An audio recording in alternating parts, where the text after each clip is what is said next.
Olá pessoal, tudo bem? Estamos iniciando aqui a nossa segunda videoaula da série de videoaulas sobre as transformações socioeconômicas e políticas da Revolução Industrial.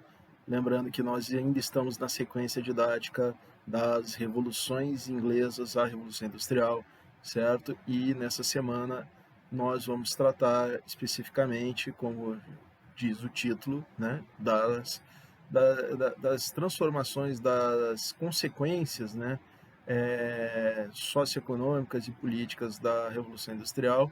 Né? Na primeira videoaula nós falamos sobre o liberalismo, né? Nós descobrimos que tem um liberalismo político, né, cujo pai, vamos dizer assim, é o John Locke, né, um filósofo da Revolução Gloriosa.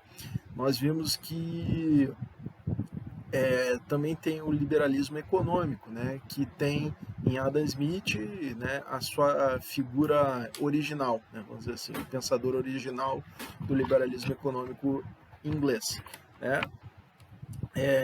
Existe um outro economista chamado David Ricardo, né, também, eventualmente ele é mencionado também, né, como um filósofo liberal, um economista liberal, e fundamentalmente o que define o economista liberal é que ele reconhece no trabalho ou na produção a principal fonte de riqueza das nações. Então as nações são ricas porque elas produzem, não é porque elas têm dinheiro, moedas, sei lá, riquezas concentradas. Não.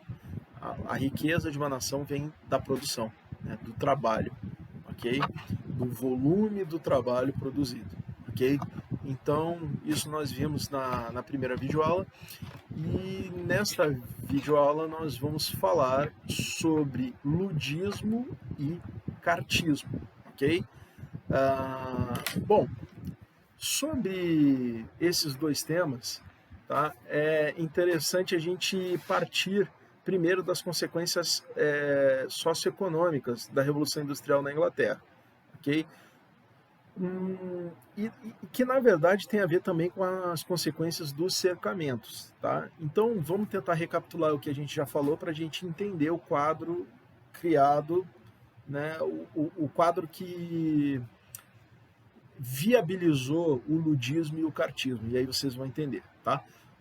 Bom, o que acontece? O que acontece é que a Inglaterra ela vinha de séculos, desde o final da Idade Média, com o movimento dos cercamentos, né? E aí você já sabe o que foi os cercamentos. Numa época em que a economia inglesa estava voltada para a transformação da lã em tecidos e roupas para, né, para exportação, tá? Isso durou séculos na Inglaterra, certo? O que acontecia? Os grandes proprietários de terra, que na medida que o tempo foi passando, foram se tornando criadores de ovelha, eles vão começar a querer utilizar o máximo possível de área para a criação de ovelhas, para a pecuária ovina. Tá? E aí, nesse processo, o que aconteceu? Todas as terras que até então eram usadas para agricultura passaram a ser usadas para pecuária, e mais, não satisfeitos em fazerem isso, né, eles vão acabar utilizando áreas que até então eram comuns, ou seja, não tinham dono, eram públicas, né, por assim dizer, comuns, ok? Para a mesma prática, né, desobedecendo um costume. E, aliás, na Inglaterra, é muito forte essa noção dos costumes, que são leis não escritas.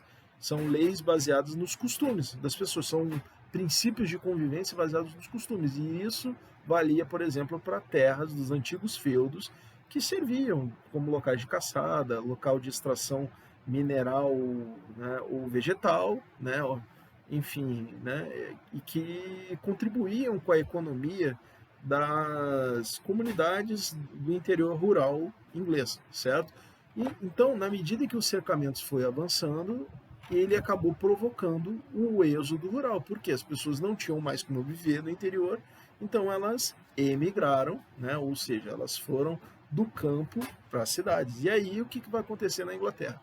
Ao longo dos séculos, as cidades inglesas elas vão inchar de gente, né? Vai ter muita gente num pequeno espaço, né? E essas pessoas esses antigos camponeses vão chegar nas cidades com uma mão na frente e outra atrás, certo? Essa é a consequência mais palpável, mais visível. E essas pessoas é que vão se tornar uma mão de obra barata para a industrialização a partir do século XVIII, aí dessa vez quando a lã ela vai sendo substituída gradualmente pelo algodão, como eu já falei em outras videoaulas, ok? Enfim, esse é o processo, né? Então, os cercamentos, ele é um dos fatores da Revolução Industrial, tá? Por quê? Porque ele acelerou o processo de urbanização da Inglaterra e a localização das fábricas, né, das indústrias, são as cidades, né? As cidades não estão, as indústrias e as fábricas não estão no campo, elas estão nas cidades.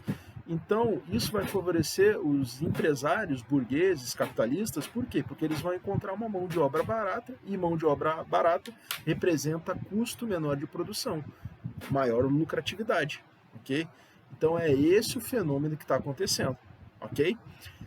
É isso que está acontecendo. Bom, outra coisa importante de se destacar é o que eu falei na última videoaula. Na Inglaterra, do final do século XVIII, do início do século XIX, o sistema político é muito restrito lá, né? Vota pessoas que têm propriedades, pessoas que têm títulos, né? Pessoas que têm alguma posição na sociedade. Ou seja, uma minoria vota lá na Inglaterra. A mulher não vota, por exemplo, né?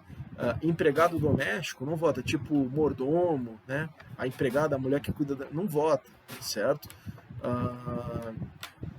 Então são poucas as pessoas que têm acesso ao voto e, portanto, são poucas as pessoas que elegem representantes para falar por si no parlamento. Essa grande maioria dessas pessoas que vivem nas cidades, né, que ou são desempregadas ou estão trabalhando nas indústrias, né, e aí vale dizer em cargas diárias de trabalho que podem chegar até a 16 horas por dia, né, um trabalho que também com muita frequência os empregadores eles procuram utilizar o trabalho de crianças e mulheres, né, e não existia naquela Inglaterra do final do século XVIII, do século XIX, não havia uma regulamentação do trabalho, né? Então o empregador ele explorava o trabalho das pessoas como eles bem entendessem. Podiam empregar crianças de até 3 anos, de 4, 5 anos de idade, certo? Então não era regulamentado, mesmo porque, né, quem fazia as leis da Inglaterra eram os representantes desses caras que exploravam o trabalho dessas pessoas, ok? Então, só para vocês entenderem o quadro. E daí, tá? E uma outra coisa, tá? Paralelamente a isso, é que gradualmente as máquinas elas vão se tornando cada vez mais sofisticadas, elas vão se tornando cada vez mais precisas e assim o número de máquinas vai aumentar, né? E vai começar a haver um movimento nas indústrias de substituição, em alguns casos, não em todos, mas de substituição de seres humanos por máquinas, em algumas tarefas que a máquina executava em maior quantidade e às vezes com uma melhor eficiência do que o ser humano, tá? E aí, daí é que vem os movimentos, né? Que como eu disse, o cartismo e o ludismo. Eu vou falar do ludismo primeiro, né? O que era o ludismo? O ludismo era um movimento de pessoas que, com medo de ficar desempregadas, elas invadiam as fábricas no momento que as fábricas estavam fechadas, eles invadiam e quebravam as máquinas com essa ideia, né? Se a gente quebrar a máquina, a gente não perde o emprego, né? Eles vão ser obrigados a nos contratar para a gente trabalhar, certo? Então esse foi o movimento do ludismo, ok? Claro que, né, foram perseguidos, foram criminalizados e realmente estavam cometendo crime, né? Por isso eram perseguidos pelas autoridades, né? Mas, enfim, o movimento era basicamente isso. Mas, claro, qual é a importância desse movimento? É porque, assim, foi um embrião, assim, de uma organização de trabalhadores com a finalidade de se ajudarem, né? Vamos nos unir, né, para nos ajudar, porque senão a gente morre de fome, a gente fica desempregado e morre de fome. Então, essa que é a ideia do ludismo, né? E por que o nome do movimento é ludismo? Né? É um motivo assim meio tosco, né? Mas é que tinha um ser que era meio lendário, né? Um ser, uma pessoa, um homem, né? Lendário chamado Ned Ludd, né? E aí eles pegaram a ideia, o Ludd, né, ludismo, né, que era um cara que lutava por justiça e etc., que era meio mitológico, né, na Inglaterra, ok? Então, esse foi o ludismo, os caras que quebravam máquinas nas fábricas com medo de ficarem desempregados ou querendo reaver os empregos perdidos, ok? Ludismo. Então, foi um movimento operário do século XIX na Inglaterra, consequência dos efeitos socioeconômicos da Revolução Industrial, ainda a primeira Revolução Industrial na Inglaterra, ok? O segundo movimento que também tem a ver com esse contexto se chama cartismo, tá? O que foi o cartismo?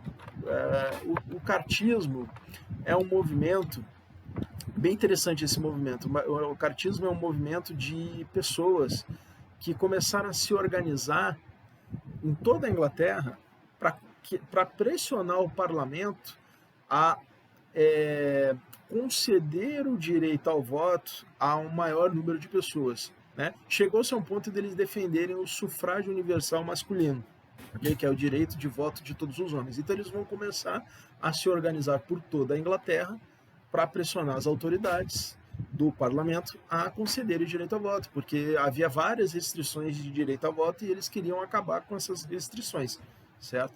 Então a lógica era mais ou menos essa. E por que cartismo? Porque eles se organizavam através de cartas, eles tinham um esquema de trocar cartas, e assim, às vezes, tipo quando alguém faz uma postagem numa rede social e aí tem aqueles vários comentários, né, a seguir, assim, embaixo. Então, o cartismo virou isso, né? A pessoa escrevia um manifesto, aí várias outras pessoas iam anexando seus comentários e esses documentos, eles giravam por toda a Inglaterra, informando as pessoas.